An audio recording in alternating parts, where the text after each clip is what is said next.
Coming up on Maverick Postgame, football had a tough task for senior day going up against Colorado School of Mines, but they showed why they should be considered as one of the top teams in the RMAC. Plus, men's and women's soccer finished up the regular seasons, and volleyball had another successful weekend. We have all that and more next.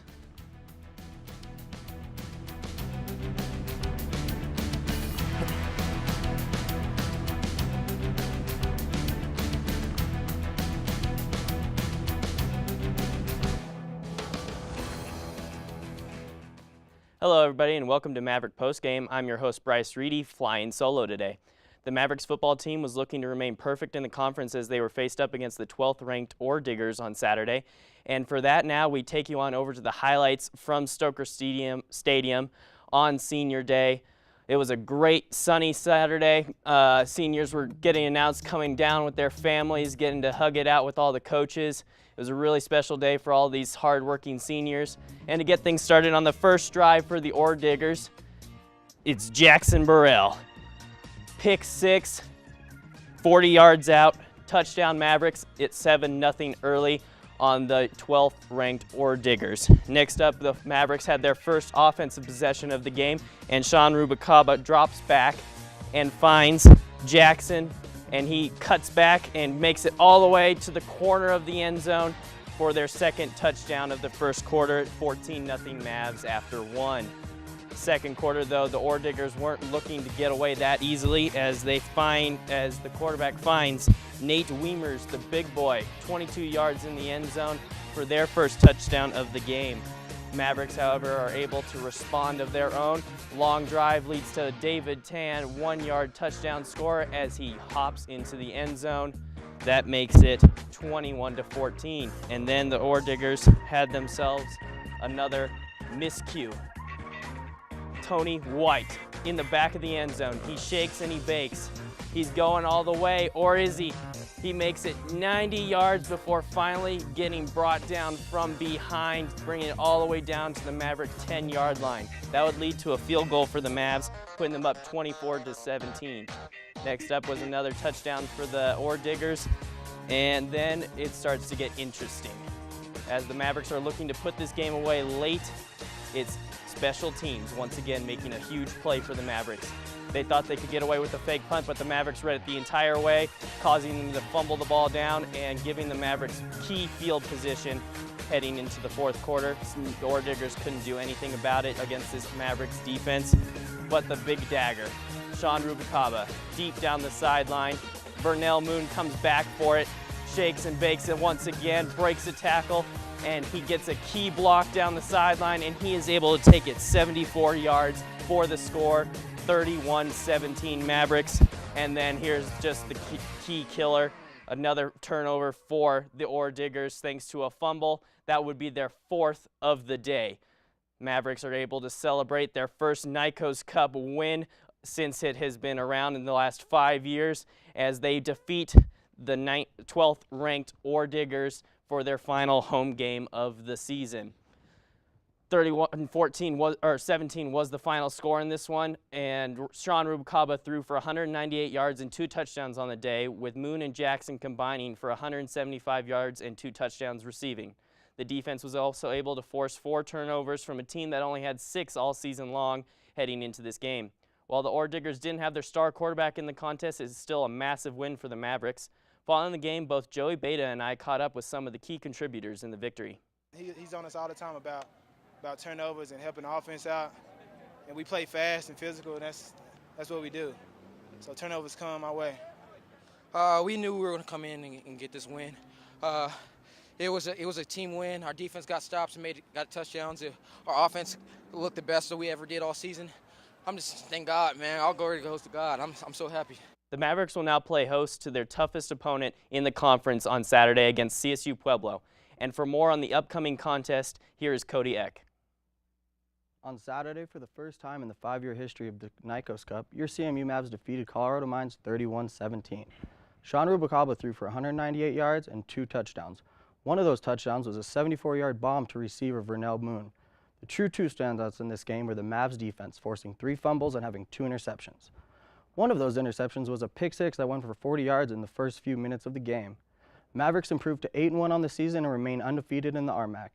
This huge win puts them tied at first with CSU Pueblo.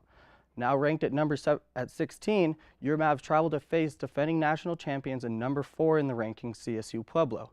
Both CSU Pueblo and CMU have a 7-0 RMAC record and 8-1 overall.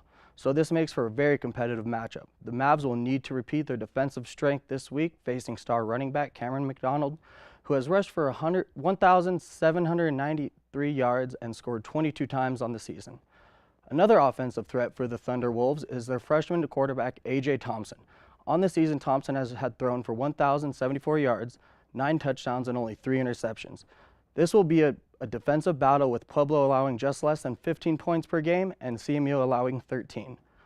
Both offenses should not be overlooked as well, due to the fact that Pueblo averages 41 points per game and CMU averages 35 points per game.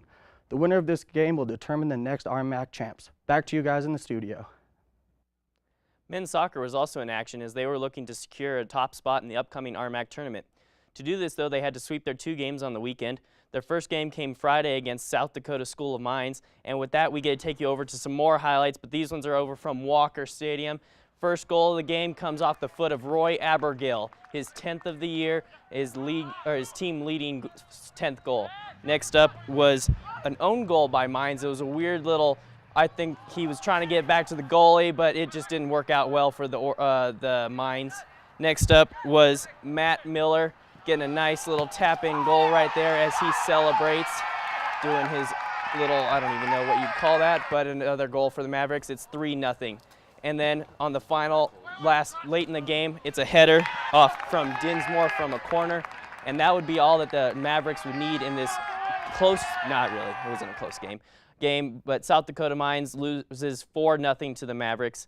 Then on Sunday, the Mavericks came away with a 1-0 victory over Regis thanks to an Abergill goal, and the Mavericks' regular season came to an end.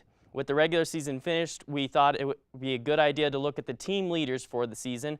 Roy Abergill was the team leader in goals with 10, as well as in points with 20. Moshe Perez and Kevin Dalmazo tied for second with 4 goals apiece, as well as 12 points. Kevin Escobar was the leader in assists with 5 on the season, and James McGee was the leader in minutes with 1,513. In goal, Briley Granieri led the team with 56 saves, including 10 shutout performances. After sweeping the two games this past weekend, the Mavericks clinched the number 2 seed in the RMAC tournament, and here's what the bracket looks like. The Mavericks get a first-round bye with their seed and will get to play the winner of UCCS versus CSU Pueblo on Friday. If they are then able to win that game, it'll be more likely than not they get to face off against Colorado School of Mines down in Golden. Women's soccer was also looking to finish their season on a high note, looking to win their final 4 games of the season. However, Westminster didn't get the memo as they came into Grand Junction and beat the Mavericks 3-2. The Griffins commanded the game from start to finish as they had a 3-0 lead heading into the final 5 minutes of action before the Mavs were finally able to score their 2 goals. This was the final game for the women's soccer team as they did not qualify for the tournament with their 4-10-4 record. But they showed massive improvement from last season, especially late in the year. Much like the men's squad, we wanted to update everyone on the team leaders for the women's team as well following their final game of the season. Sarah Pope was the team leader in both points with 9 and assists with 5. Second in points was Brooklyn Mankey with 8 thanks to her team leading 4 goals on the year. Lauren Lee was the team leader in minutes played on the season with 1,702.